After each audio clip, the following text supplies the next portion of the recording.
Audio clear है? एक बार comment section में बता दीजिए। इसके बाद हम अपने इस सेशन को, इस क्लास को स्टार्ट कर देंगे।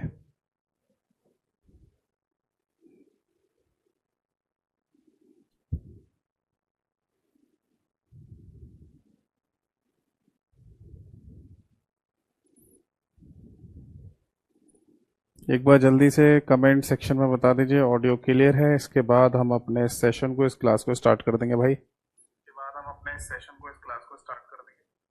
ठीक है जी, ऑडियो एकदम क्लियर है, परफेक्ट है। और शुरू करते हैं अपने इस सेशन को और अपने इस क्लास को। ठीक है, तो लास्ट क्लास में ना, जैसे कि मैं आप सभी लोगों को कंप्यूटर आर्किटेक्चर यानी कि कंप्यूटर की संरचना के बारे में पढ़ा रहा था, तो उसी टॉपिक को है ना आगे कंटिन्यू कर लेते हैं और उसमें जो भी आगे का पार्ट है वो डिस्कस कर लेते हैं। ठीक है, तो चलिए शुरू करते हैं अपने इस सेशन को और अपने इस क्लास को। सबसे पहले नमस्कार सभी को नमस्कार।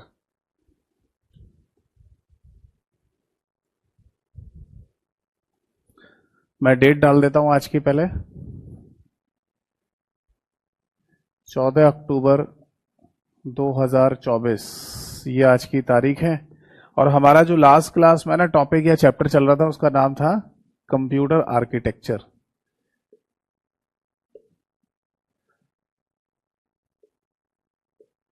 ठीक है जी, कंप्यूटर आर्किटेक्चर को है ना हिंदी में कंप्यूटर की संरचना के नाम से बोला जाता है। ठीक, और इसी कंप्यूटर आर्किटेक्चर में आगे के पार्ट को डिस्कस करना है। ठीक है, जैसे कि मैंने आप सभी लोगों को पहले भी बताया कि अगर हम है ना कंप्यूटर के सिलेबस की बात करें जो आपके एग्जाम में पूछा जाना है, तो वहां पर है ना ऐसा हो सकता है कि आपको लिखा हुआ मिले बेसिक फंडामेंटल, है ना, बेसिक फंडामेंटल शब्द भी आपको लिखा हुआ मिल जाए। तो इसका सिंपल सा मीनिंग है कि आपको कंप्यूटर आर्किटेक्चर यानी कि कंप्यूटर की संरचना वाले चैप्टर से ही पढ़ना शुरू करना होगा, क्योंकि फंडामेंटल यहीं से शुरू होता है। तो उसमें ना कुछ बेसिक जानकारी है ना मैंने आपको लास्ट क्लास में दी ही थी। तो ठीक है, फिर इसके आगे के पार्ट को डिस्कस करते हैं। ठीक, देखो भाई, मैंने ना लास्ट क्लास में आपसे ये पूछा था कि अगर जिस मतलब एक कंप्यूटर आपको इस तरीके से दिखाई दे रहा है ना, ये अगर एक कंप्यूटर आपको दिखाई दे रहा है इस तरीके से, तो इस कंप्यूटर को बेसिकली क्या कहा जाता है? तो इसे है ना डेस्कटॉप कंप्यूटर के नाम से बोल देते हैं। इस डेस्कटॉप कंप्यूटर में ये तो हो गया मॉनिटर, ये हो गया कीबोर्ड, ये हो गया माउस, और इस साइड वाले डब्बे को या इस बॉक्स को है ना बेसिकली सिस्टम यूनिट या कैबिनेट के नाम से बोल दिया जाता है। तो हमारा जो ये चैप्टर है ना कंप्यूटर आर्किटेक्चर, वो इसी डब्बे के इर्द गिर्द घूमता है। यानी कि इसी डब्बे की जो पूरी जानकारी हमें लेनी होती है उसी को ही कंप्यूटर आर्किटेक्चर के नाम से बोल देते हैं। तो मैं एक बार फिर से है ना इस बॉक्स को, इस डब्बे को यहां पर फिर से बना देता हूं। इसे क्या बोलता है? इसे कैबिनेट के नाम से बोला जाएगा। और इस डब्बे के अंदर यानी इस कैबिनेट के अंदर जितनी भी चीजें लगी हुई हैं उनसे संबंधित भी लास्ट टाइम जब आपके पेपर हुए हैं, प्रीवियस ईयर पेपर के क्वेश्चंस अगर आप देखेंगे तो उसमें भी क्वेश्चन कई सारे इस वाले पार्ट से हमें देखने को मिले थे। मैं बीच बीच में बताता जाऊंगा आपको कि आपके किस एग्जाम मतलब आपके एग्जाम में कौन कौन से क्वेश्चन पूछे गए हैं। ठीक है, तो बेसिकली है ना हम इसको कैबिनेट या फिर सिस्टम यूनिट के नाम से बोल देते हैं। ठीक है, इनका कोई हिंदी नाम तो नहीं होता है। ठीक, और ये भी आपको मैंने शायद बताया था कि इस डब्बे के अंदर, इस बॉक्स के अंदर आपको है ना बेसिकली एक ग्रीन कलर की बड़ी सी प्लेट देखने को मिलती है, और उस ग्रीन कलर की प्लेट को बेसिकली मदरबोर्ड के नाम से बोल देते हैं। अगर आप मदरबोर्ड नहीं कहना चाहते तो उसको पीसीबी यानी कि प्रिंटेड सर्किट बोर्ड के नाम से भी बोल सकते हैं। प्रिंटेड सर्किट बोर्ड, क्लियर है जी? इसी मदरबोर्ड के ऊपर ही है ना आपको बहुत सारे हार्डवेयर कंपोनेंट्स देखने को मिलेंगे, जिसमें से 3 नाम मुख्य होते हैं। जब भी आप कंप्यूटर की बात करते होंगे, जिक्र करते होंगे, तो 3 नाम तो आपके दिमाग में आते ही होंगे, दैट इज सीपीयू, रैम, रोम, है ना। सीपीयू, रैम, रोम। कंप्यूटर में सीपीयू कौन सा है, रैम कितनी है, रोम कौन सी लगी हुई है, तो ये सारे नाम है ना हमारे दिमाग में सबसे पहले आते हैं कंप्यूटर के केस में। ठीक है, तो ये सारी चीजें यानी सीपीयू, रैम, रोम सब कंप्यूटर के मदरबोर्ड पे ही लगी होती हैं। मैं अभी थोड़ी देर में दिखाऊंगा भी कि मदरबोर्ड कैसा होता है, कैसा दिखाई देता है। ठीक है जी, इसके बाद है ना यहाँ आपको यानी इसी बॉक्स या डब्बे के अंदर आपको एक और डिवाइस देखने को मिलेगी जिसका नाम है हार्ड डिस्क। हार्ड डिस्क को हिंदी में भी हार्ड डिस्क ही कहा जाता है और इसका इस्तेमाल करते हैं डाटा को परमानेंट स्टोर करने के लिए। यानी जब हम कहते हैं ना, जब हम बोलते हैं कि हमने अपने कंप्यूटर में ना कोई मूवी, गाने, कोई फोटोग्राफ, कोई पीडीएफ फाइल यानी किसी भी प्रकार का कोई डेटा अगर हमने अपने कंप्यूटर के अंदर स्टोर कर दिया है, डाल दिया है, तो वो इसी हार्ड डिस्क नाम की डिवाइस के अंदर स्टोर होता है। ठीक है। और एक डिवाइस के बारे में शायद मैंने आपको और बताया होगा, दैट इज एसएमपीएस। और इस एसएमपीएस को बोलते हैं switched mode power supply. Switched mode power supply के नाम से। ठीक है जी। तो फाइनली है ना, ये जो एसएमपीएस है ये एसी को यानी कि ऑल्टरनेटिंग करंट को डायरेक्ट करंट में चेंज करने का काम करता है। और हमारा आपको पता होना चाहिए कि हमारा जो कंप्यूटर है वो डीसी यानी कि डायरेक्ट करंट पे ही चलता है, या जितनी भी इलेक्ट्रॉनिक डिवाइस होती हैं वो सारी की सारी डीसी पे ही काम करती हैं यानी कि डायरेक्ट करंट पर। हमारे घर में जो बिजली पावर सप्लाई होती है वो एसी कहलाती है यानी ऑल्टरनेटिंग करंट के नाम से। ठीक है बेटा। तो फाइनली है ना, कैबिनेट या सिस्टम यूनिट के अंदर हमें तीन मेन चीज देखने को मिलेंगी, एक तो मदरबोर्ड, दूसरा हार्ड डिस्क और तीसरा एसएमपीएस। तो यहां तक की कहानी सभी को क्लियर है। अब आगे देखो, हम सबसे पहले ना इस मदरबोर्ड या पीसीबी को डिस्कस करेंगे यानी प्रिंटेड सर्किट बोर्ड को। ठीक। और इससे रिलेटेड जितने भी पॉइंट्स हो सकते हैं उन सभी को डिस्कस करने के बाद फिर से मैं दोबारा आपको हार्ड डिस्क के बारे में जानकारी दूंगा और एसएमपीएस के बारे में भी दोबारा जानकारी दूंगा ही दूंगा।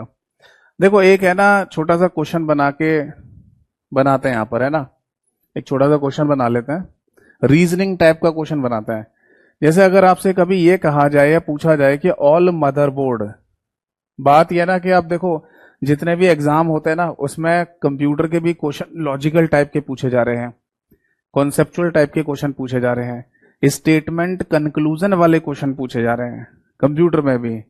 तो कई बार ऐसे क्वेश्चन भी हमें देखने को मिलते हैं कि 2 या 3 स्टेटमेंट पढ़िए और बताइए कि इनमें से कितने स्टेटमेंट सही हैं या कितने स्टेटमेंट गलत हैं। तो इसी तरीके का एक क्वेश्चन बना के चलते हैं कि ऑल मदरबोर्ड यानी कि जितने भी मदरबोर्ड होते हैं क्या उनको पीसीबी यानी कि प्रिंटेड सर्किट बोर्ड कहा जा सकता है। या फिर एक क्वेश्चन ऐसा भी बनाया जा सकता है ऑल पीसीबी यानी कि सारे के सारे जितने भी पीसीबी प्रिंटेड सर्किट बोर्ड होते हैं क्या उन सभी को मदरबोर्ड कहा जा सकता है। तो इन दोनों में से कौन से स्टेटमेंट सही है, दोनों ही सही है या दोनों में से कोई एक सही है। अब देखो, अब आप बोलेंगे सर ये मदरबोर्ड और पीसीबी में डिफरेंस क्या होता है, ये तो थोड़ा बहुत समझा दो, उसी के बाद तो बता पाएंगे। चलिए जी, मैं आपको एक प्रैक्टिकल ही दिखाता हूं करके। देखो मेरे हाथ में ना 2 चीजें हैं, एक तो ये मेरा मोबाइल फोन है, ठीक, और एक है ना ये टीवी का रिमोट कंट्रोल। अगर आप इन दोनों को ओपन करके देखेंगे ना तो आपको अंदर ग्रीन कलर की प्लेट मिलेगी एक, इसमें भी ग्रीन कलर की प्लेट है और इस स्मार्टफोन के अंदर भी ग्रीन कलर की प्लेट है। ठीक है। स्मार्टफोन है ना एक माइक्रो कंप्यूटर का उदाहरण होता है, ये बात तो मैंने आपको लास्ट क्लास में भी समझाई थी, है ना। तो ये ध्यान रखना कि स्मार्टफोन एक कंप्यूटर का ही उदाहरण है। तो इन दोनों के अंदर जो ग्रीन कलर की प्लेट मिलती है क्या दोनों को ही मदरबोर्ड कहा जा सकता है, क्या दोनों को ही पीसीबी कहा जा सकता है। तो देखो सिंपल सी बात है कि इस यानी कि टीवी के रिमोट कंट्रोल में जो ग्रीन कलर की हरे रंग की प्लेट है उसे केवल और केवल पीसीबी कहते हैं, प्रिंटेड सर्किट बोर्ड। और यहां जो पीसीबी लगी हुई है प्रिंटेड सर्किट बोर्ड उसे मदरबोर्ड के नाम से भी बोला जाता है। ये बात सिंपल सी याद रखिएगा कि हमारे पास अगर कोई स्मार्टफोन है, कोई लैपटॉप है, कोई कंप्यूटर है, कोई डेस्कटॉप कंप्यूटर है, कोई नोटबुक है, कोई टैबलेट है, इस तरीके, या इवन स्मार्ट टीवी भी है, इन सभी के अंदर लगी हुई ग्रीन कलर की प्लेट को सबसे पहले तो आप पीसीबी कहिए यानी कि प्रिंटेड सर्किट बोर्ड, और उसके बाद इन्हें मदरबोर्ड के नाम से भी बोल सकते हैं। ऐसा क्यों? क्योंकि किसी मदरबोर्ड होने की कंडीशन ही यही होती है कि उस पर सीपीयू, रैम, रोम तीनों लगे हुए होने चाहिए। सीपीयू भी होना चाहिए, रैम भी होनी चाहिए और रोम भी होना चाहिए। सेंट्रल प्रोसेसिंग यूनिट यानी कंप्यूटर का दिमाग, कंप्यूटर की मुख्य मेमोरी यानी कि रैम, रैंडम एक्सेस मेमोरी और एक रीड ओनली मेमोरी। अगर ये तीनों लगे हुए हैं तो इसे आप मदरबोर्ड बोलेंगे। इसके साथ साथ आप इसे पीसीबी कह सकते हैं। बट अगर केवल आप पीसीबी कह रहे हैं यानी कि प्रिंटेड सर्किट बोर्ड, तो इसके ऊपर केवल रोम लगा होता है, यानी रीड ओनली मेमोरी। यानी कहने का मतलब यह है कि ये भी पीसीबी है और ये भी प्रिंटेड सर्किट बोर्ड है, पर दोनों में मदरबोर्ड केवल इसी को कहेंगे, इसको मदरबोर्ड नहीं कह सकते। तो इसका सिंपल सा मतलब हो गया कि जितने भी मदरबोर्ड हैं यानी ऑल मदरबोर्ड को पीसीबी कह सकते हैं, तो आंसर है यस, कह दो। जितने भी मदरबोर्ड होते हैं उनको आप प्रिंटेड सर्किट बोर्ड के नाम से भी बोल सकते हैं, बट जितने भी पीसीबी होते हैं प्रिंटेड सर्किट बोर्ड, आप उनको मदरबोर्ड नहीं कह सकते। समझ में आ गई बात? यानी अभी मैंने आपको जो टीवी का रिमोट कंट्रोल दिखाया, उस टीवी के रिमोट कंट्रोल में अंदर लगी हुई पीसीबी पीसीबी ही कहलाती है, क्योंकि उस पर ज्यादा से ज्यादा कोई एक आईसी चिप लगी होगी, और वो आईसी चिप होती है रीड ओनली मेमोरी के नाम से। ठीक है, ये बात ध्यान रखिएगा कि चाहे तो आप सीपीयू की बात करें यानी कि सेंट्रल प्रोसेसिंग यूनिट की, जो हमारे कंप्यूटर के मदरबोर्ड पर इस तरीके से लगा हुआ होता है, एक छोटी सी डिवाइस, इतनी बड़ी है ना, और चाहे तो आप बात करें रैम की यानी कि रैंडम एक्सेस मेमोरी की, वो आपको है ना एक प्लेट जैसी दिखाई देगी जिस पर कई सारी आईसी चिप लगी रहती हैं। और फिर चाहे तो आप बात करें रीड ओनली मेमोरी की, जो खुद एक सिंगल आईसी चिप के रूप में होगी इस तरीके से। ये सारे के सारे है ना आईसी चिप ही होते हैं, जिनको इंटीग्रेटेड सर्किट चिप के नाम से बोला जाता है। इसका फुल फॉर्म होता है इंटीग्रेटेड सर्किट चिप। इंटीग्रेटेड को हिंदी में कहा जाता है समायोजन परिपथ चिप। समायोजन परिपथ चिप के नाम से इसको बोल देते हैं। आपने ये बात तो सुनी भी होगी और देखी भी होगी कि जितने भी इलेक्ट्रॉनिक आइटम होते हैं आज की डेट में, उन सभी के अंदर है ना ब्लैक कलर की, काले रंग की है ना एक आईसी चिप लगी हुई आपको मिल जाएगी, और उसी आईसी चिप के थ्रू उस डिवाइस को हम इंस्ट्रक्शंस यानी कि अनुदेश देते हैं कि उसे कब क्या काम करना है। ठीक है ना? तो हमारे कंप्यूटर के अंदर हाई पावर की यानी कि हाई कैपेसिटी की, हाई क्षमता की अलग अलग आईसी चिप लगी होती हैं, जिसमें सीपीयू भी एक आईसी चिप है, रैम भी एक आईसी चिप का कॉन्सेप्ट है, क्योंकि ये पूरी एक प्लेट पर काले रंग की कई सारी आईसी चिप लगी होती है रैम के केस में, और रोम यानी रीड ओनली मेमोरी खुद एक आईसी चिप है। ये बात समझ में आ गई या नहीं? क्लियर है सभी को? समझ में आ गई सभी को? ठीक है, तो हमारा जो है ना ये जो चैप्टर है कंप्यूटर आर्किटेक्चर यानी कि कंप्यूटर की संरचना, इसमें है ना सबसे पहले मदरबोर्ड के ऊपर जितने भी हार्डवेयर कंपोनेंट्स होते हैं, जितनी भी चीजें लगी होती हैं, उन सभी के बारे में जानकारी लेंगे, क्योंकि पेपर में उन सभी के बारे में पूछा जा रहा है। ठीक, तो फिलहाल इसे नोट कर लीजिए अगर आपका नोट करने का मन है तो।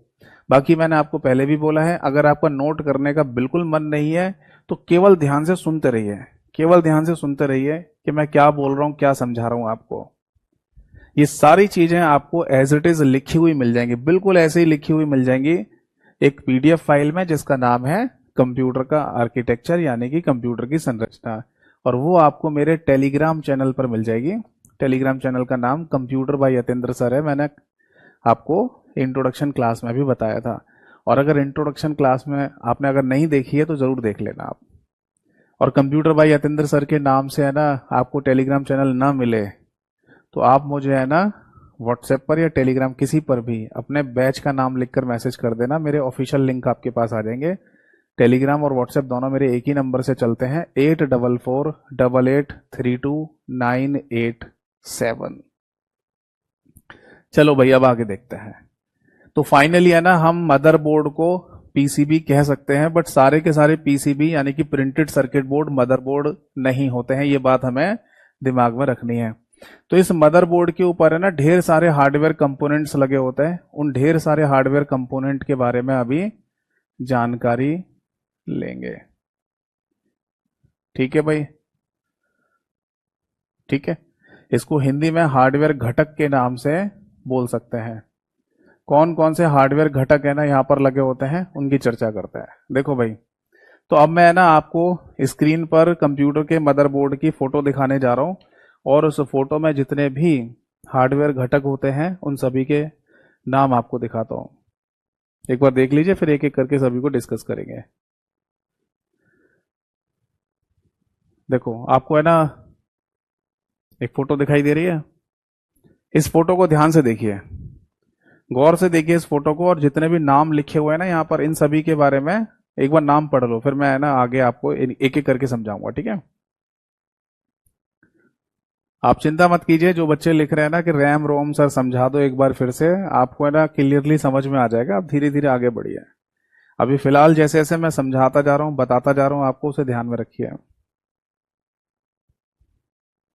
देखो इस डायग्राम में सबसे ऊपर की तरफ आपको नॉर्थ ब्रिज लिखा हुआ दिखाई दे रहा है, आईडीई कनेक्टर लिखा हुआ दिखाई दे रहा है, D RAM memory slot, 20 pin ATX power connector, CPU fan, CPU socket connector for integrated peripheral, CMOS backup battery, PCI slot, और फिर एजीपी और साउथ ब्रिज के नाम से दिखाई दे रहा है लिखा हुआ, ठीक है ना।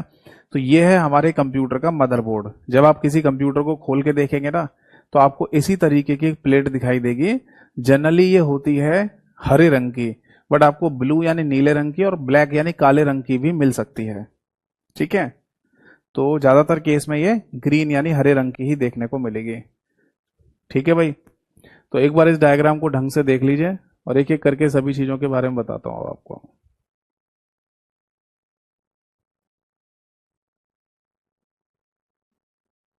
देखो इनके बारे में समझते हैं।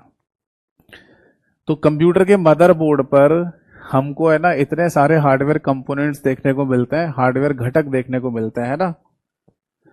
तो आप चाहें तो हेडिंग डाल सकते हैं, हार्डवेयर कंपोनेंट्स, ठीक है, हिंदी में कहा जाएगा हार्डवेयर घटक।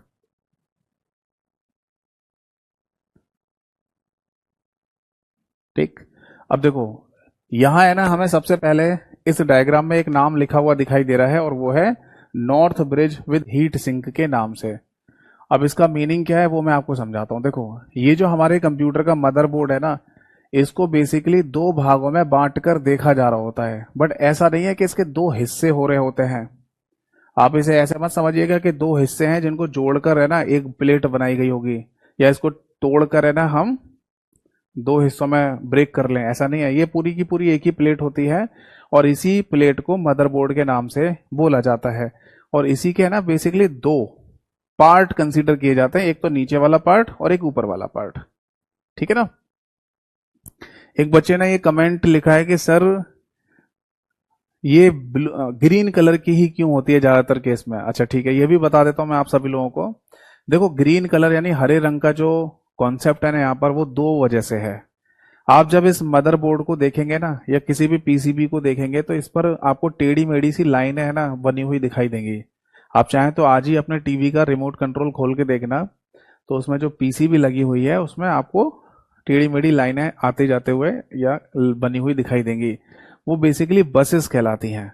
बसेस का मतलब होता है डेटा ट्रैवलर, यानी कि एक हार्डवेयर कंपोनेंट से दूसरे हार्डवेयर कंपोनेंट या घटक तक जो इलेक्ट्रिकल सिग्नल फ्लो करता है, उस सिग्नल को फ्लो कराने के लिए यहाँ पर बसेस बनी होती हैं, और वो होती हैं कॉपर की। तो उन कॉपर की बसेस को प्रॉपर तरीके से देखने के लिए है ना, जो बैकग्राउंड कलर है वो ग्रीन रखा जाता है। जैसे कि ये बोर्ड आपको दिख रहा है व्हाइट कलर का, अब मैं इस पर ब्लैक कलर के मार्कर से लिख रहा हूं, तभी आपको क्लियरली दिखाई देगा। अब मैं यहाँ पर है ना मान लो किसी ऐसे मार्कर का इस्तेमाल करूं जैसे रेड का या ब्लू कलर का, तो वो इतना ज्यादा चमक के नहीं दिखाई देगा आपको। तो सबसे पहला रीजन यही है कि जो कॉपर की बसेस बनी होती हैं वो क्लियरली दिखाई दें किसी पीसीबी पर, इसलिए ग्रीन कलर का इस्तेमाल किया जाता है बैकग्राउंड में। दूसरा रीजन ये है कि जब ये रिसर्च चल रही थी पीसीबी वगैरह बनाने की, तो फिर ये सोचा गया कि अगर जो लोग इस पीसीबी पर हमेशा काम करेंगे, यानी कि जिस पीसीबी को बनाने के लिए हमेशा फैक्ट्री में या मैन्युफैक्चरिंग कंपनी में जब काम करेंगे, तो उनके सामने ना हर समय कलर रहेगा, एक रंग हमेशा दिखाई देता रहेगा उनको, पूरे कम से कम 8-10 घंटे 12 घंटे, है ना। तो कौन सा कलर होना चाहिए जिसको बार बार लंबे समय तक देखने से उनको मतलब आंखों में कोई प्रॉब्लम ना हो। तो इस वजह से भी ग्रीन यानी हरे रंग का इस्तेमाल किया गया काफी रिसर्च के बाद।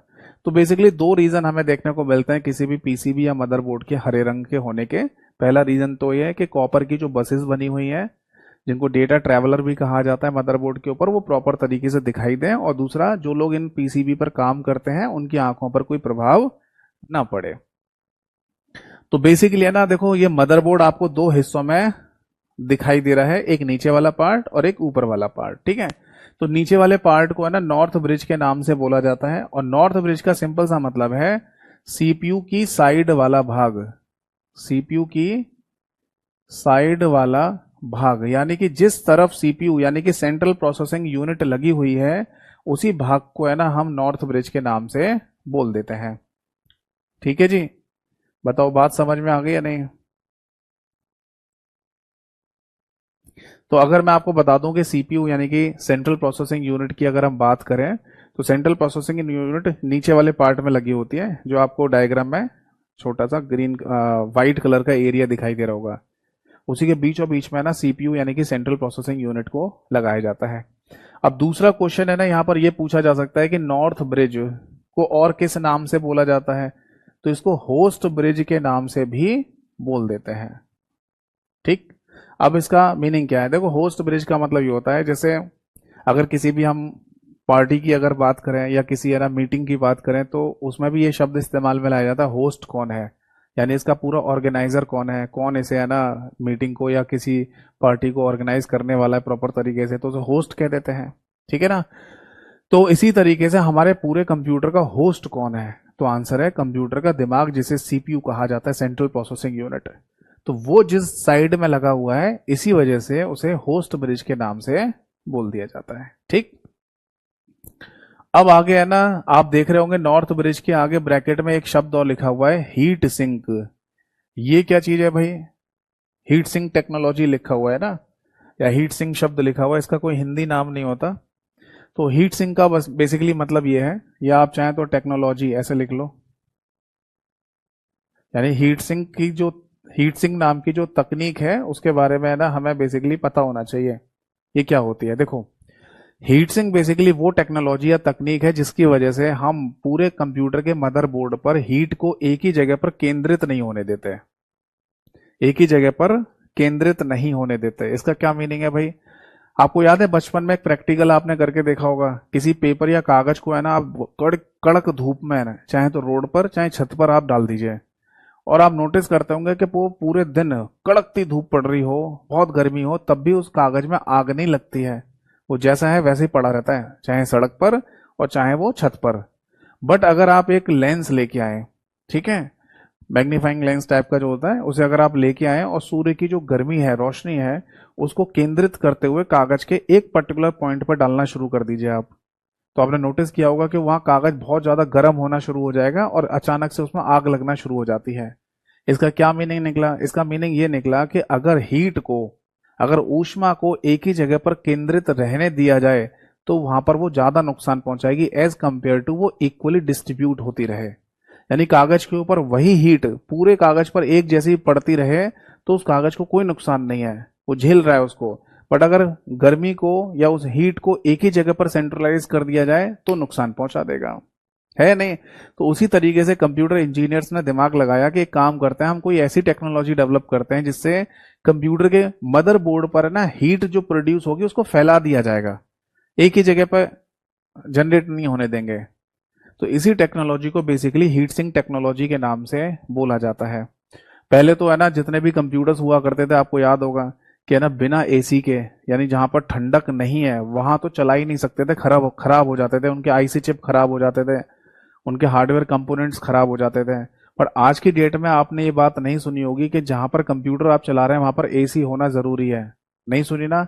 इसका रीजन यही है कि वहां पर हीट सिंक टेक्नोलॉजी का इस्तेमाल किया जा रहा है। इसी टेक्नोलॉजी को और ज्यादा है ना हाई लेवल पे लेके जा रहे हैं स्मार्टफोन के केस में, क्योंकि स्मार्टफोन है ना आपके हर समय पॉकेट में रखा रहता है, चाहे आप जीन्स की पॉकेट में डालें चाहे शर्ट की पॉकेट में डालें, तो हमारा बॉडी टेम्परेचर है ना वो भी स्मार्टफोन झेल रहा है, दूसरा हमारा आसपास का जो वातावरण है वो भी गर्म है। तो इस वजह से जो स्मार्टफोन्स है ना तो उनके अंदर हीट सिंक टेक्नोलॉजी को और एक हाई लेवल पे लेके गए हैं, जिसकी वजह से आज फोन गर्म नहीं होते हैं। कुछ सालों पहले तक ये सुनने को आ रहा था कि फोन है ना अगर आप पॉकेट में भी रखेंगे तो भी गर्म हो जाता था, या ज्यादा देर तक यूज कर रहे हैं तो गर्म हो जाता था, बट आजकल ये चीज हम देखने को या सुनने को नहीं मिलती है। उसका रीजन यही है कि हम हीट सिंक टेक्नोलॉजी को और ज्यादा इंप्रूव कर पा रहे हैं। तो सिंपल सा हमें एक बात पता चल गई कि हमारे कंप्यूटर के मदरबोर्ड को एक तो नॉर्थ ब्रिज और दूसरा नाम होता है साउथ ब्रिज, जो अभी आगे बताऊंगा, दो हिस्सों में देखा जा रहा होता है, जिसमें नॉर्थ ब्रिज सीपीयू की साइड वाले भाग को कहते हैं, इसको होस्ट ब्रिज के नाम से भी बोला जाता है, और इसमें हीट सिंक टेक्नोलॉजी का इस्तेमाल किया जा रहा है। बताइए बात समझ में आ गई या नहीं? ठीक है, अब आगे देखिए। देखिए, मैं आप सभी लोगों से एक रिक्वेस्ट करना चाहूंगा कि आप सभी लोग है ना कमेंट्स पे ही ज्यादा ध्यान देते हैं, जैसा कि मैं देख पा रहा हूं, क्योंकि अगर आप कमेंट्स ही करते रहेंगे ना तो आपको ये चीजें समझ में नहीं आएंगी, और ये कंप्यूटर एक ऐसा सब्जेक्ट है जो शायद आपने पहले कभी ना पढ़ा हो, तो आपको फिर दिक्कत होगी। तो आपको 10 में जब भी पेपर होगा 10 में से 10 नंबर लेके आने हैं, तो आप थोड़ा सा सिंसियर होके है ना सुना कीजिए, है ना। कमेंट्स तो बाद में भी डिस्कस कर लेंगे, ठीक है, क्योंकि देखो अगर मैं क्लास में कमेंट्स ही कमेंट्स डिस्कस करता रहूंगा ना तो फिर ये डाउट क्लास हो जाएगी ना, तो ये अच्छी बात नहीं है। अब देखिए, कंप्यूटर के मदरबोर्ड पर है ना आपको एक और नाम लिखा हुआ दिखाई देगा, और वो है साउथ ब्रिज के नाम से, ठीक है। हिंदी में भी इसको साउथ ब्रिज कहेंगे।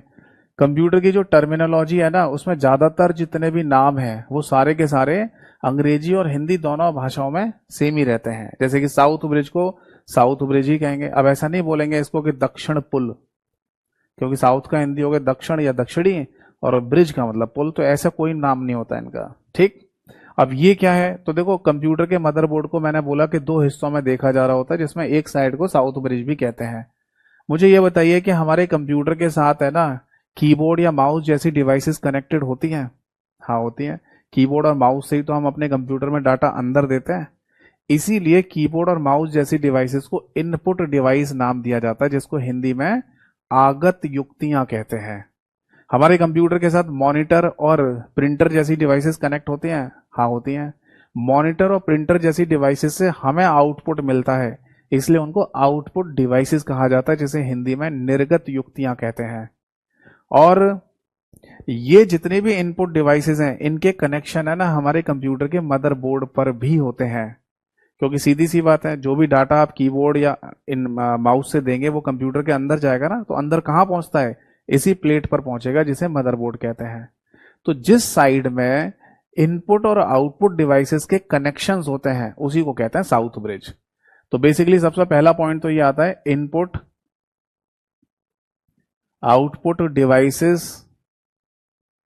इनपुट आउटपुट डिवाइसेस वाला भाग। यानी अगर पेपर में हमारे ये क्वेश्चन पूछ लिया जाए कि बताइए कि साउथ ब्रिज बेसिकली क्या होता है मदरबोर्ड के केस में, मदरबोर्ड के केस में साउथ ब्रिज किसे कहा जाता है, तो इसका सही आंसर होगा जहां पर इनपुट आउटपुट डिवाइसेस कनेक्ट होंगी उस साइड को साउथ ब्रिज के नाम से बोला जाएगा। क्या इसका भी कोई दूसरा नाम है? हाँ, इसको इनपुट आउटपुट कंट्रोलर हब के नाम से भी बोल दिया जाता है।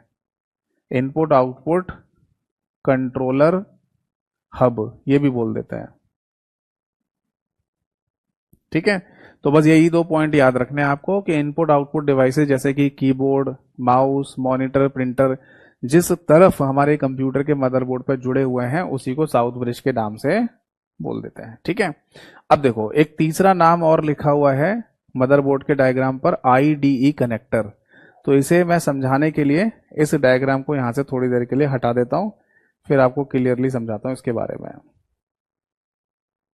आप आराम से ना सुनते जाना ध्यान से, क्या समझा रहा हूं क्या बता रहा हूं। 90% चीजें तो आपको क्लास में ही याद हो जाएंगी, ठीक है। देखो भाई, एक डायग्राम है ना, आपको मैं समझा रहा हूं, ये डायग्राम हमें बहुत आगे तक यूज करना है, और अगर ये कहा जाए कि कंप्यूटर में चल क्या रहा है बेसिकली वो इसी डायग्राम से समझ में आ जाता है। यहां पर एचडी का मतलब होता है दैट इज हार्ड डिस्क। जैसे कि मैंने पहले भी बोला कि हमारे कंप्यूटर में डाटा को परमानेंट स्टोर करने के लिए एक हार्ड डिस्क नाम की डिवाइस लगी रहती है, ठीक है। इसके बाद डेटा आगे की तरफ पहुंचेगा तो रैम में पहुंचता है। रैम जिसे हमारे कंप्यूटर की मुख्य मेमोरी भी कहा जाता है, इसकी फुल फॉर्म होती है रैंडम एक्सेस मेमोरी।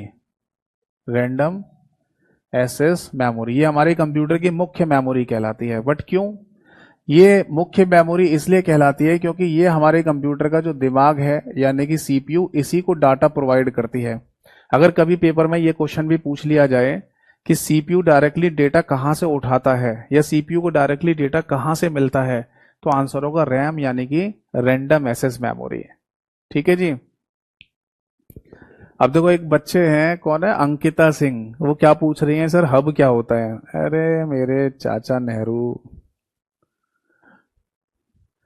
मतलब क्लास चल रही है कंप्यूटर आर्किटेक्चर की, कंप्यूटर की संरचना की बेसिक फंडामेंटल आपको पता नहीं है और हब पर पहुंच गए सीधे। हब इंटरनेट नेटवर्किंग वाले चैप्टर में आता है, हब इंटरनेट नेटवर्किंग वाले चैप्टर में आता है। बस कुछ भी कहीं से भी नाम सुन लो और क्लास में पेल दो। पेलने का मतलब होता है कि आप क्लास में बोल दो, कमेंट सेक्शन में लिख दो। अब टीचर बताए तो अच्छी बात है एक बार में, नहीं तो कॉपी पेस्ट करते रहेंगे एक ही कमेंट को। देखो बेटा एक बात ध्यान रखो कि जिनको कंप्यूटर का सी भी नहीं आता ना, वो मेरे हिसाब से चलें, जैसे मैं एक एक पॉइंट समझा रहा हूं, जैसे जैसे बोल रहा हूं, और वो अपने कमेंट बाजी पर थोड़ा सा कंट्रोल करें, वरना फिर आपको कुछ भी समझ नहीं आएगा, क्योंकि ये सब्जेक्ट शायद बचपन से आपने पढ़ा नहीं होगा, तो इसमें आसानी से दिमाग में चीजें बैठती नहीं है।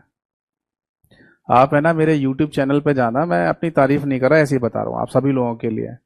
मेरे यूट्यूब चैनल पे जाना, कंप्यूटर भाई यतेंद्र सर के नाम से ही है, वहां पर वंशिका जी का एक इंटरव्यू है, गगन प्रताप सर ने लिया था उनका इंटरव्यू। उनकी है ना मुश्किल से 5 मिनट की वो वीडियो है, उसको सुनना, वो क्या कह रही है। वो उन्होंने कंप्यूटर पहले कभी नहीं पढ़ा था, उनका एसएससी सीजीएल का एग्जाम क्लियर हुआ और उनको है ना आई थिंक सेंट्रल सेक्रेटेरिएट में एएसओ की जॉब मिली है उनको, सचिवालय में। तो उनको सुनना कि क्या बोल रही है वो 5 मिनट में कंप्यूटर सब्जेक्ट के बारे में।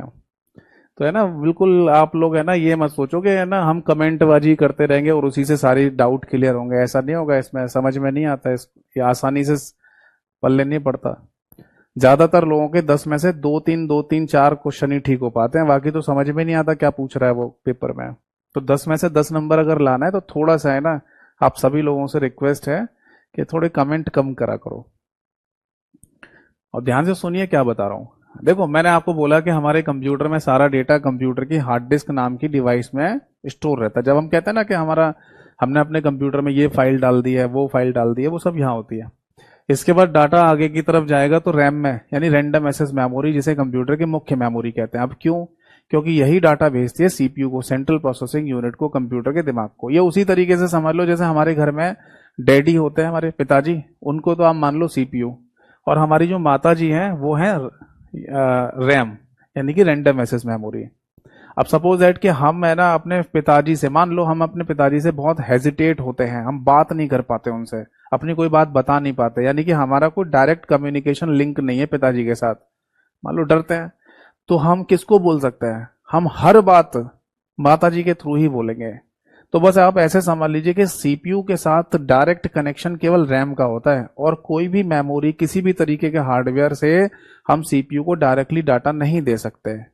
तो सीपीयू जिससे डायरेक्टली डेटा उठा रहा है उसको मुख्य शब्द बोला जाएगा या नहीं? जैसे हमारे परिवार में माता जी को पिताजी के बाद मुख्य व्यक्ति घोषित किया जाता है या मुख्य व्यक्ति कहा जाता है, तो उसी तरीके से समझ लो कि हमारे घर में जैसे पिताजी हैं वैसे सीपीयू कंप्यूटर में, और जैसे माता जी हैं वैसे रैम होती है। इसलिए हमारी कंप्यूटर की रैम को मुख्य मेमोरी के नाम से बोलते हैं। अब सीपीयू के पास जो डाटा पहुंचता है वो इनपुट कहलाता है। आई का मतलब है बेटा यहाँ पर इनपुट, क्योंकि डाटा अंदर जा रहा है तो इसे इनपुट या आगत कह देते हैं। फिर सीपीयू के द्वारा है ना प्रोसेसिंग होती है, सीपीयू के द्वारा प्रोसेसिंग की जाती है। प्रोसेसिंग करने का मतलब होता है यहां पर प्रसंस्करण क्रिया, प्रसंस्करण क्रिया, ठीक है। और फिर फाइनली सीपीयू एक आउटपुट बना के देता है। ओ का मतलब है बेटा यहां पर आउटपुट। आउटपुट को हिंदी में कहा जाता है निर्गत, ठीक है जी, हिंदी में बोलते हैं निर्गत। और ये निर्गत जो हमें दिखाई देता है वो दिखाई देगा मॉनिटर स्क्रीन पर, ठीक है। एम का मतलब है यहां पर मॉनिटर, मैं यहां लिख देता हूं, एम का मतलब मॉनिटर। अगर आप है ना प्रसंस्करण क्रिया को नहीं समझ पाए हैं तो आप इस बात को ऐसे समझ लो कि इनपुट से आउटपुट बनाने की जो क्रिया होती है ना उसी को बोलते हैं प्रोसेसिंग या प्रसंस्करण क्रिया, या कई बार तो इसे निष्पादन क्रिया भी बोल देते हैं, ठीक है। तो ये डायग्राम आपको ध्यान रखना है कि कंप्यूटर की हार्ड डिस्क से डाटा चलकर हमारे कंप्यूटर के मॉनिटर स्क्रीन पर कैसे दिखाई देता है। बट ये बात भी हमें पता होनी चाहिए कि सीपीयू और रैंडम एक्सेस मेमोरी यानी कि हमारे कंप्यूटर की मुख्य मेमोरी ही इस पूरे डायग्राम में कंप्यूटर के मदरबोर्ड पर होती है। कंप्यूटर के मदरबोर्ड पर सीपीयू और रैम इस पूरे डायग्राम में दो ही चीजें मदरबोर्ड के ऊपर हैं। क्या हमारे कंप्यूटर में लगी हुई हार्ड डिस्क जो डाटा को परमानेंट स्टोर करती है वो मदरबोर्ड के ऊपर होती है? नहीं, अलग लगी होती है। तो अगर कंप्यूटर की हार्ड डिस्क का डाटा हमको अपने कंप्यूटर की रैम में अगर देना है तो यहां पर किसी ना किसी चीज को तो लगाना ही पड़ेगा ना, तभी तो है ना हार्ड डिस्क का डाटा रैम में जाएगा। जी हाँ, तो यहां जो हमने लगाया है एक कनेक्टर, उसी को ही आईडीई कनेक्टर के नाम से बोल दिया जाता है। क्या बोल देते हैं बेटा? IDE connector. ठीक है जी। तो अगली जो हमारी हेडिंग होगी इसका नाम है आईडीई कनेक्टर। ऐसा हो सकता है कि आपसे है ना पेपर में पूछ लिया जाए कि बताओ आईडीई की फुल फॉर्म क्या होती है, या आईडीई कनेक्टर कंप्यूटर में क्या काम करता है, और इसके आगे भी मल्टीप्लाई बाय 2 लिखा हुआ था डायग्राम में। तो सबसे पहले तो है ना ये ध्यान रखना कि आईडीई की फुल फॉर्म होती है integrated drive electronics. Integrated drive electronics इसे कहा जाता है, इसकी फुल फॉर्म है। बाकी डायग्राम को देखकर आपको ये पता चल गया होगा कि आईडीई कनेक्टर बेसिकली कंप्यूटर की हार्ड डिस्क का डाटा रैम में पहुंचाने वाला एक कनेक्टर होता है। इस बात को है ना आप ऐसे समझो, जैसे मेरे पास है ना मोबाइल फोन का चार्जर है, तो ये जो मेरे मोबाइल फोन में चार्जर है, इस चार्जर में इस वाले पार्ट को तो कहते हैं एडेप्टर या चार्जर, और ये कहलाता है यूएसबी केबल, यानी कि यूनिवर्सल सीरियल बस केबल के नाम से इसे बोलते हैं। तो यहां बेसिकली इस केबल के इस पॉइंट को, जिसको है ना अभी मैं चार्जर या एडेप्टर में लगाऊंगा, इसे बोलते हैं यूएसबी मेल पोर्ट या यूएसबी मेल कनेक्टर। और इसमें एक पॉइंट आपको दिखाई दे रहा होगा, इसे बोलते हैं यूएसबी फीमेल कनेक्टर। तो जब USB male connector USB female connector से कनेक्ट किया जाएगा तभी है ना ये जो बिजली के बोर्ड में लगा हुआ सिग्नल है, या फिर इलेक्ट्रिकल डाटा कह दीजिए, इलेक्ट्रिकल सिग्नल कह दो, इलेक्ट्रिकल करंट कह दो, वो फाइनली इस तार में होके हमारे फोन में जाता है। तो ये वाला जो पॉइंट आपको दिखाई दे रहा है इसे बोलते हैं USB type C connector. USB type C connector. तो हर जगह पर है ना पोर्ट या कनेक्टर शब्द का इस्तेमाल किया जाता है कनेक्शन जोड़ने के लिए। जैसे कि यहां पर यूएसबी टाइप, इसे बोलता है टाइप ए, और ये जो हमारे मोबाइल फोन में लगता है इसे यूएसबी टाइप सी कहते हैं। ये ध्यान रखना नॉलेज के लिए कि इसमें 4 पिन का कॉन्सेप्ट होता है, और यहाँ यूएसबी टाइप सी में 24 पिन का कॉन्सेप्ट होता है सिग्नल को या डाटा को ट्रांसफर करने के लिए।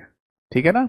तो जिस तरीके से अगर मोबाइल फोन के चार्जर को, अगर आप मोबाइल फोन को अगर आपको चार्ज करना है तो आपके पास चार्जर अवेलेबल है, चार्जर मौजूद है, जिसमें भी कनेक्टर शब्द इस्तेमाल कर रहे हैं जोड़ने के लिए। उसी तरीके से कंप्यूटर के मदरबोर्ड पर भी कनेक्टर्स लगे होते हैं डिवाइसेस को कनेक्ट करने के लिए। ठीक है। तो ये ध्यान रखना कि आईडीई कनेक्टर अगर शब्द आपके पेपर में पूछ लिया जाए तो सबसे पहला दिमाग में नाम आना चाहिए कि इसकी फुल फॉर्म क्या है। इसे बोलते हैं इंटीग्रेटेड ड्राइव इलेक्ट्रॉनिक्स। और दूसरा ये पॉइंट ध्यान रखना है कि आईडीई कनेक्टर कंप्यूटर की हार्ड डिस्क को रैम से जोड़ने वाला कनेक्टर होता है। लिख लो, आईडीई कनेक्टर हार्ड डिस्क को रैम से जोड़ने वाला कनेक्टर होता है। कनेक्टर होता है। बताइए जी, बात समझ में आ गई या नहीं? तो बस यही 2 पॉइंट आपको ध्यान रखने हैं, ये डायग्राम याद रखना है और ये इनके फुल फॉर्म याद रखने हैं। बताओ बेटा, बात समझ में आई या नहीं? इज दैट क्लियर और नॉट? ठीक है, चलिए अब आगे की तरफ बढ़ेंगे और उस डायग्राम को है ना मैं फिर से आपके सामने दिखाता हूं। ठीक है, आई होप सो कि आपने नोट कर लिया होगा, जो बच्चे नोट कर रहे हैं, और जिनको नोट नहीं करना उनको पता ही है, सारी कहानी मैं आपको पहले ही समझा चुका हूं। अच्छा, ये बात भी किसी ने नहीं पूछी कि सर यहाँ पर है ना मल्टीप्लाई बाय 2 क्यों लिखा होता है? तो मल्टीप्लाई बाय 2 लिखने का मतलब ये होता है कि ऐसा हो सकता है कि आपके कंप्यूटर में एक से ज्यादा हार्ड डिस्क लगी हो, एक से ज्यादा हार्ड डिस्क लगी हो, तो इसलिए है ना दो कनेक्टर्स लगाए जाते हैं, आईडी कनेक्टर। जैसे हो सकता है मैंने अपने कंप्यूटर में दो हार्ड डिस्क लगा रखी हो, तो दोनों को अगर दोनों का डाटा रैम तक पहुंचाना है तो दोनों के अलग अलग आईडी कनेक्टर्स होंगे। ठीक है, चलिए अब आगे देखिए।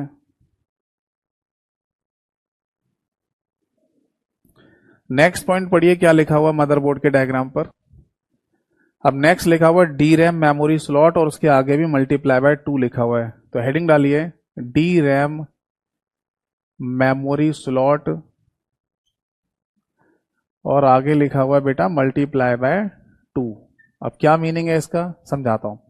आप बोलेंगे सर हमने और आपने भी अभी थोड़ी देर में ये बताया, थोड़ी देर पहले, कि सर हमारे कंप्यूटर में रैम लगी होती है। रैम का मतलब होता है रैंडम एक्सेस मेमोरी, यानी कि कंप्यूटर की मुख्य मेमोरी। तो यहां पर डी रैम जैसा शब्द लिखा हुआ है, ये क्या चीज है? तो बेटा मैं आपको बता दूं कि हमारे कंप्यूटर में जो रैम लगी होती है ना, वो बेसिकली डी रैम के नाम से ही होती है, डायनेमिक रैंडम एक्सेस मेमोरी के नाम से है। ये केवल आम बोलचाल की भाषा में ये कहा जाता है कि है ना हमारे कंप्यूटर में रैम लगी हुई है, बट वो रैम में भी डी रैम होती है, जिसको डायनेमिक रैंडम एक्सेस मेमोरी के नाम से बोला जाता है। इसका कोई हिंदी नाम होता है? नहीं, हिंदी में कोई नाम नहीं होता। ठीक है, तो अब थोड़ा सा है ना मैं इस रैम के बारे में भी आपको समझा दूं, ताकि इसका पूरा कॉन्सेप्ट है ना आपको क्लियर समझ में आ जाए, और इससे संबंधित कोई भी क्वेश्चन अगर आपके पेपर में आए तो आप जरूर आंसर दें। जब हम बात करते हैं रैंडम एक्सेस मेमोरी की यानी कि रैम की, तो उसमें बेसिकली हमें दो टाइप देखने को मिलते हैं। एक होता है डी रैम और दूसरा स्टैटिक रैंडम एक्सेस मेमोरी यानी कि एस रैम। अब क्वेश्चन ये आता है कि हमारे कंप्यूटर में जो हम नॉर्मली मार्केट से खरीद के लेके आ जाते हैं, उसमें इनमें से कौन सी है ना रैम देखने को मिलती है? तो आंसर है D RAM, dynamic random access memory. तो चाहे तो आप इस पर 2 स्टार बना लो, चाहे तो आप इसमें लिख लीजिए कि जो नॉर्मल कंप्यूटर्स मार्केट में मौजूद हैं, यानी कि जो सामान्य कंप्यूटर्स होते हैं, उन सभी के अंदर आपको डायनेमिक रैंडम एक्सेस मेमोरी ही लगाकर दी जाती है। तो ये स्टैटिक रैंडम एक्सेस मेमोरी कहां होती है? तो इसे लगाया जाता है स्पेशलाइज्ड कंप्यूटर सिस्टम में, स्पेशलाइज्ड कंप्यूटर सिस्टम। ठीक है, हिंदी में इसे कहा जाता है विशेष कंप्यूटर प्रणाली, विशेष कंप्यूटर प्रणाली। ठीक है जी, अब क्या मीनिंग है और ये कौन से है ना कंप्यूटर्स में हमें देखने को मिलती है, तो मैं समझाता हूं। देखो एक्चुअली है ना जब हम नॉर्मल कंप्यूटर की बात करते हैं, जैसे मेरा मन किया कंप्यूटर खरीदने का, तो मैं मार्केट जाकर कोई भी कंप्यूटर खरीद के लेके आ जाऊंगा, तो उस कंप्यूटर में डायनेमिक रैंडम एक्सेस मेमोरी ही लगी हुई मिलेगी। इसका रीजन ये है कि इस डायनेमिक रैंडम एक्सेस मेमोरी में ना कुछ प्रॉब्लम्स होती हैं, और उन्हीं प्रॉब्लम्स को खत्म करने के लिए इसके अंदर एक कॉन्सेप्ट अपनाया जाता है जिसे रिफ्रेशिंग कहते हैं। आपने कभी ये नाम सुना है रिफ्रेश, या कभी आपने अपने कंप्यूटर को रिफ्रेश किया है? किया ही होगा कभी ना कभी, जब आप कंप्यूटर चलाते हैं तो रिफ्रेश करते रहते हैं, या रिफ्रेशिंग शब्द आपने सुना होगा। तो अगर पहली बात तो ये पूछी जाए कि कंप्यूटर में रिफ्रेशिंग नाम का जो शब्द है वो किससे संबंधित होता है, तो ये ध्यान रखना कि वो रैम से संबंधित होता है। जब भी आप अपने कंप्यूटर में रिफ्रेश करते हैं ना, बार बार माउस से राइट क्लिक किया रिफ्रेश कर लिया, माउस से राइट क्लिक किया रिफ्रेश कर लिया, तो जो आप बार बार रिफ्रेश करते हो ना, उस रिफ्रेश को है ना आप ये ध्यान रखना कि रैम यानी कि रैंडम एक्सेस मेमोरी से वो संबंधित होता है, रैम से। ठीक, और रैम में भी कौन सी मेमोरी से ध्यान रखना है? डायनेमिक रैंडम एक्सेस मेमोरी यानी कि डी रैम से संबंधित। तो क्या स्टैटिक रैंडम एक्सेस मेमोरी यानी कि एस रैम में कोई भी रिफ्रेशिंग का कॉन्सेप्ट नहीं होता? तो आंसर है नहीं। तो इसलिए हम इसको नॉन रिफ्रेशिंग मेमोरी के नाम से बोलते हैं, यानी कि एक ऐसी मेमोरी जिसमें किसी भी प्रकार की कोई भी रिफ्रेशिंग नहीं करनी पड़ती, और इसी वजह से ये रैम हो जाती है विशेष, और विशेष होने की वजह से ना विशेष कंप्यूटर में ही इस्तेमाल में लाई जाती हैं। अब आप बोलेंगे सर ये कौन से विशेष कंप्यूटर प्रणाली होती है जिसमें स्टैटिक रैंडम एक्सेस मेमोरी लगी हुई होती है? तो देखो मैं आपको बता दूं, अगर आप किसी भी एटीसी की बात करें, एटीसी का फुल फॉर्म होता है एयर ट्रैफिक कंट्रोलर सिस्टम, यानी कि किसी भी एयरपोर्ट पर अगर आप चले जाओ तो वहां पर आपको एटीसी देखने और सुनने को मिलेगा। और उसी एयर ट्रैफिक कंट्रोलर सिस्टम से ही पूरे एयरपोर्ट का पूरा डेटा मेंटेन किया जा रहा होता है। कौन सा वाला, यानी कि कौन सी फ्लाइट है ना टेक ऑफ करेगी, कौन सी फ्लाइट लैंड करके जमीन पे आएगी, या फिर कौन सी फ्लाइट है ना उस फ्लाइट एरिया जोन के ऊपर से होकर निकल रही होती है। ये सारा का सारा डेटा है ना कंप्यूटर से मैनेज किया जा रहा होता है। यानी कि जो एटीसी कंट्रोलर रूम में बैठे हुए व्यक्ति होते हैं वो कंप्यूटर पे देख के ये ना सारा सारा डाटा देख लेते हैं कि कौन सी फ्लाइट उड़ रही है, आ रही है, जा रही है, सारा डेटा कंप्यूटर से देख रहे होते हैं।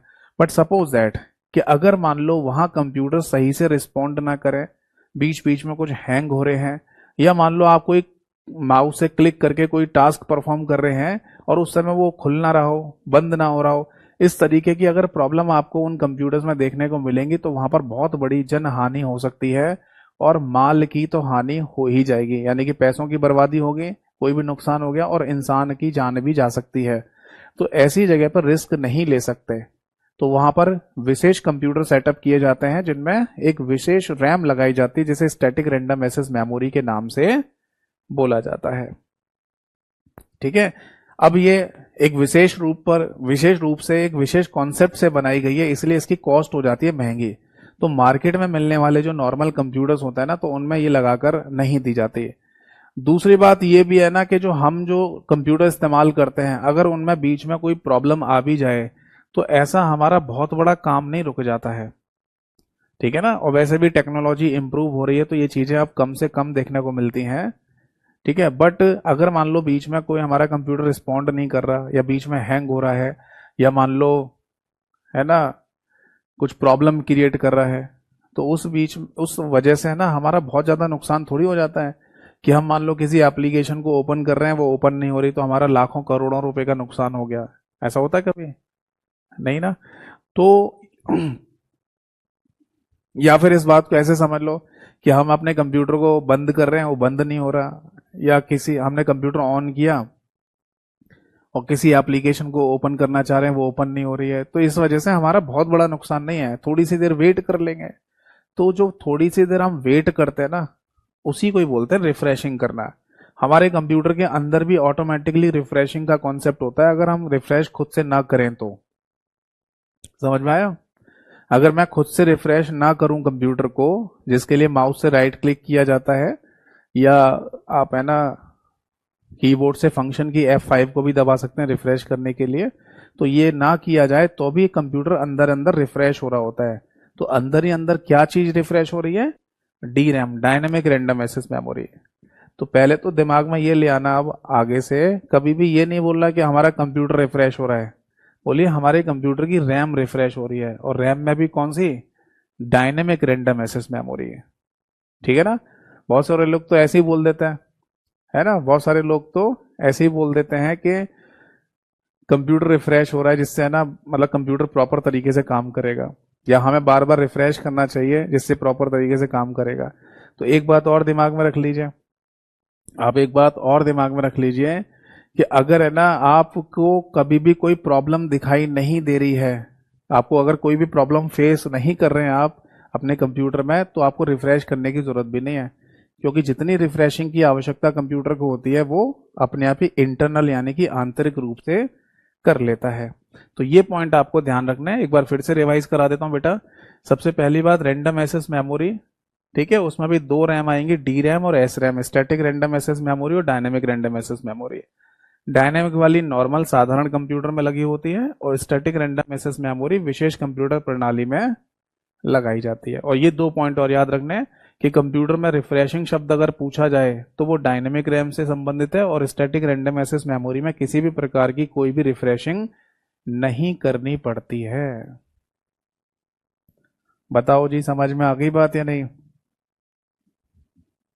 चलो अब आगे देखिए। तो फाइनली डी रैम का कॉन्सेप्ट समझ में आ गया। अब ये स्लॉट क्या चीज है? स्लॉट का मतलब ये होता है बेसिकली जहां पर रैम को लगाया जाता है। तो हमारे कंप्यूटर के अंदर है ना बेसिकली मदरबोर्ड पर दो स्लॉट बने होते हैं रैम को लगाए जाने के। एक तो होता है स्लॉट नंबर 1 और एक होता है स्लॉट नंबर 2। स्लॉट को है ना आप ऐसे समझ लो इस तरीके से यानी वो जगह जहां पर रैम को लगाया जाता है। आप ये समझ लो, जैसे ये जो मैं हाथ से ऐसे एक शेप बना रहा हूं, ये है रैम को लगाए जाने का एक स्लॉट, और ये हमारे कंप्यूटर की रैम यानी कि रैंडम एक्सेस मेमोरी।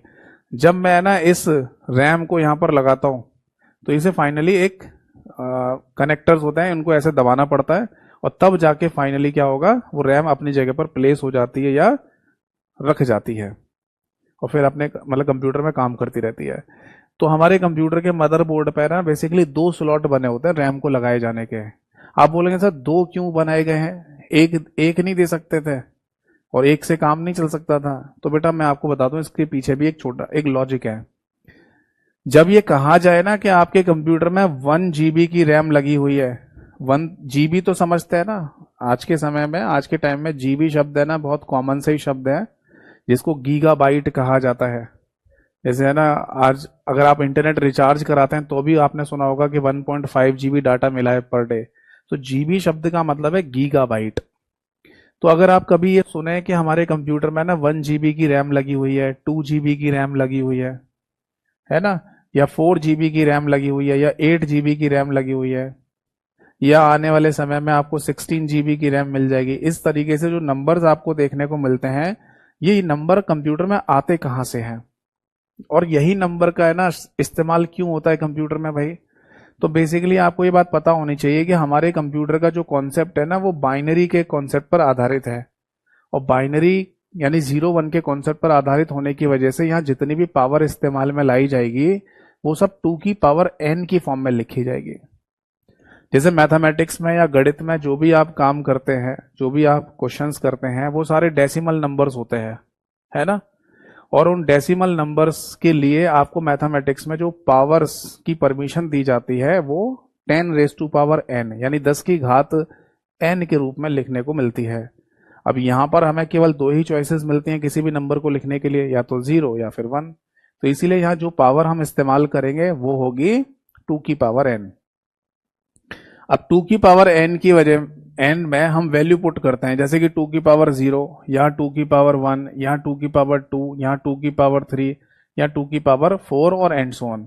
तो इस वजह से हमें कंप्यूटर में हमेशा ये वाले नंबर्स देखने को मिलते हैं, यानी कि 1 2 4 8 16 32 64, इस तरीके से हमेशा कंप्यूटर में आपको यही वाली सीरीज देखने को मिलेगी नंबर्स की, है ना। ये सीरीज को अगर हम आगे भी बढ़ाते चले जाएं तो यहाँ पर आपको 32 नंबर मिलेगा, 64 नंबर मिलेगा, 128 नंबर मिलेगा, 256 नंबर मिलेगा, 512 मिलेगा और 1024। इस तरीके से ये नंबर्स आगे बढ़ते हैं, ठीक है भाई।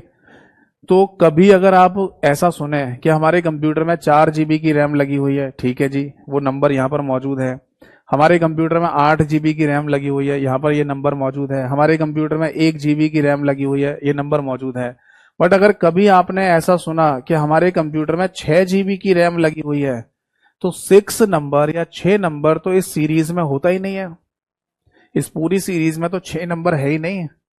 तो क्या 6 GB की रैम बनाई जा सकती है? तो आंसर है ना, 6 GB की रैम ही नहीं बन सकती। तो फिर किसी कंप्यूटर में जब ये कहा जाता है कि 6 GB की रैम लगी हुई है, तो ये कैसे पॉसिबल है? सॉरी। तो ये ऐसे पॉसिबल होता है कि स्लॉट नंबर 1 में तो 4 GB की रैम लगा देते हैं, और स्लॉट नंबर 2 में 2 GB की रैम लगाकर कह देते हैं कि 6 GB की रैम लगी हुई है इस कंप्यूटर के अंदर। समझ में आ गई बात? इसलिए हमें हमारे कंप्यूटर के अंदर मेमोरी के 2 स्लॉट मिलते हैं रैम को लगाने के लिए। अगर कभी ऐसा हो कि कंप्यूटर में 8 GB की रैम आई है, तो केवल 8 GB की रैम स्लॉट नंबर 1 में ही लगा दी जाएगी, और उस कंडीशन में स्लॉट नंबर 2 बिल्कुल खाली रहेगा, ब्लैंक, जरूरत ही नहीं है। क्यों? क्योंकि 8 GB की रैम बन सकती है, हाँ बन सकती है, तो उसे स्लॉट नंबर 1 में लगा देंगे। वो एक अलग बात है, आपको रैम और भी ज्यादा बढ़वानी है तो आप 8 GB की रैम और लगवा लो, तो टोटल मिला के आपके कंप्यूटर में 16 GB की यानी 16 GB की रैम हो जाएगी, ठीक है। बट अगर कभी ऐसा सुनने को मिले कि आपके कंप्यूटर में 10 GB की रैम लगी हुई आई है, तो 10 GB भी बनाया नहीं जा सकता, ये कॉन्सेप्ट ही नहीं बन सकता। अगर आप बनाने की कोशिश करेंगे तो कंप्यूटर का ही कॉन्सेप्ट गड़बड़ हो जाएगा, बाइनरी का कॉन्सेप्ट गड़बड़ हो जाएगा। तो अगर कभी आपको ऐसा सुनने को मिले कि कंप्यूटर में 10 GB की रैम आई है, तो उसका सिंपल सा मतलब है कि उसमें 8 GB की अलग और 2 GB की अलग रैम लगाई गई होगी, जिसको मिलाकर कह रहे होंगे 10 GB रैम दी गई है। अब समझ में आ गई बात या नहीं? हाँ, जैसे अपेक्षा ने लिखा है सर फोन में भी 6 GB की रैम लग सकती है। अब देखो, हमारा जो स्मार्टफोन है ना, वो भी तो एक कंप्यूटर ही होता है, माइक्रो कंप्यूटर का उदाहरण है। तो चाहे तो स्मार्टफोन हो चाहे हमारा कंप्यूटर हो, दोनों ही केसेस में अगर रैम आपको ये पूरी सीरीज से अलग, है ना, लगी हुई सुनाई दे या आपको नंबर बताया जाए ऐसा, तो समझ लेना कि 2 स्लॉट का इस्तेमाल किया गया होगा। जैसे कि एक फोन आया था सैमसंग गैलेक्सी J6 के नाम से, उसमें भी 6 GB की रैम दी गई थी। तो 6 GB रैम ऐसी लगी हुई थी कि 4 GB की अलग और 2 GB की अलग। समझ में आ गया?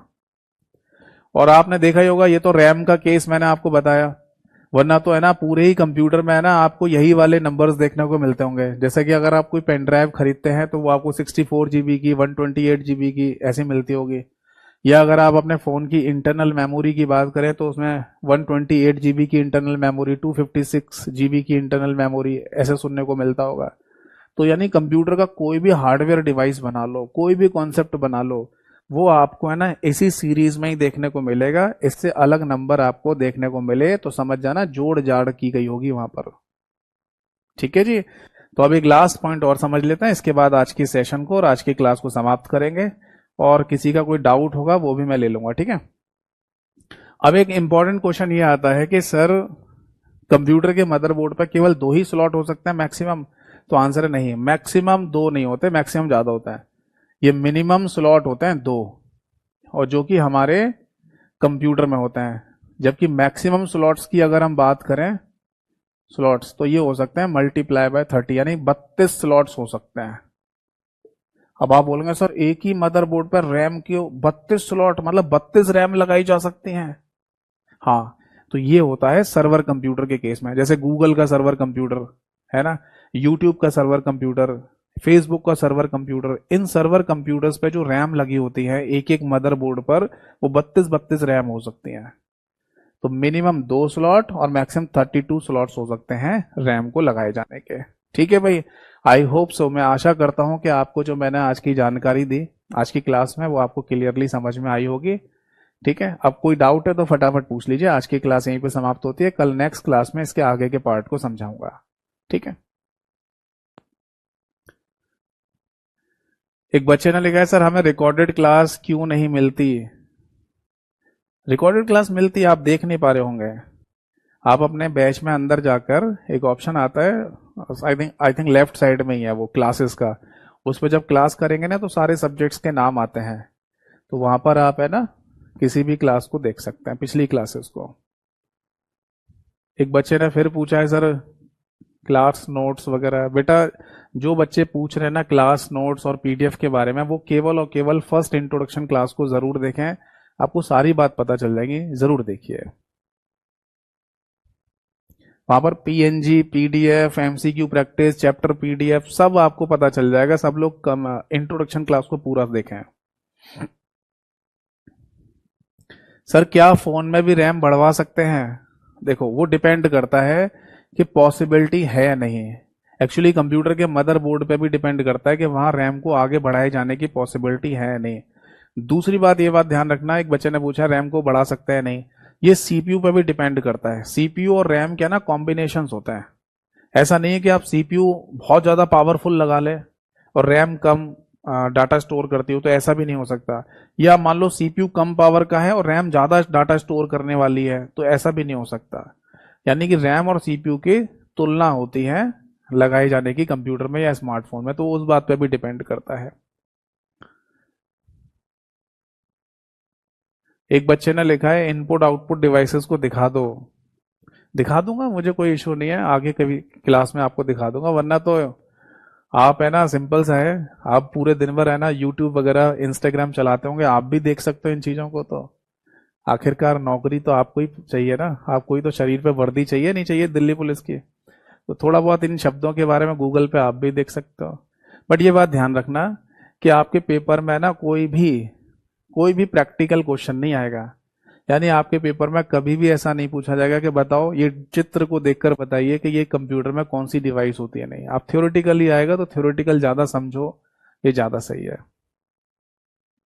सर रोम का क्या फायदा है या क्या काम है?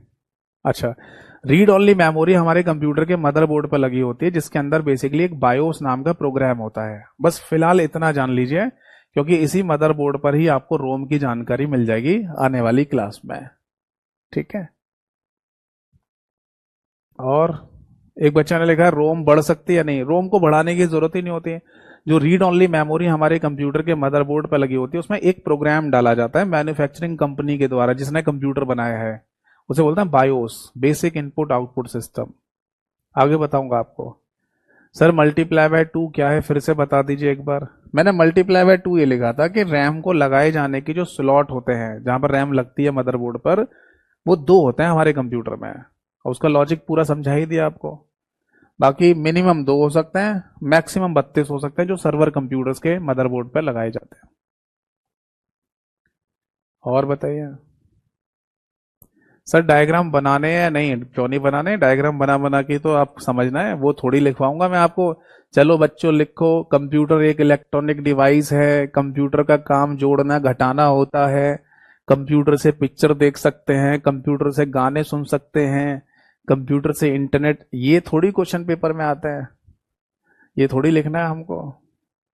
आपको 10 में से 10 नंबर लाने हैं, पूरे के पूरे नंबर। तो जिस तरीके से मैं समझा रहा हूं आपको, और जिस तरीके से जिन चीजों को फॉलो करने के लिए बोलूं, बस उन्हें करिए, मैं 10 में से 10 नंबर दिलवा के मानूंगा आपको।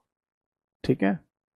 चलो, तो नेक्स्ट क्लास में मिलेंगे और उसके आगे के पार्ट को डिस्कस करेंगे। जाते जाते यही बोलूंगा कि सभी लोग फर्स्ट इंट्रोडक्शन क्लास को देखें, वहां सारे डाउट क्लियर कर दिए मैंने। थैंक यू सो मच सभी को। जय हिंद, वंदे मातरम।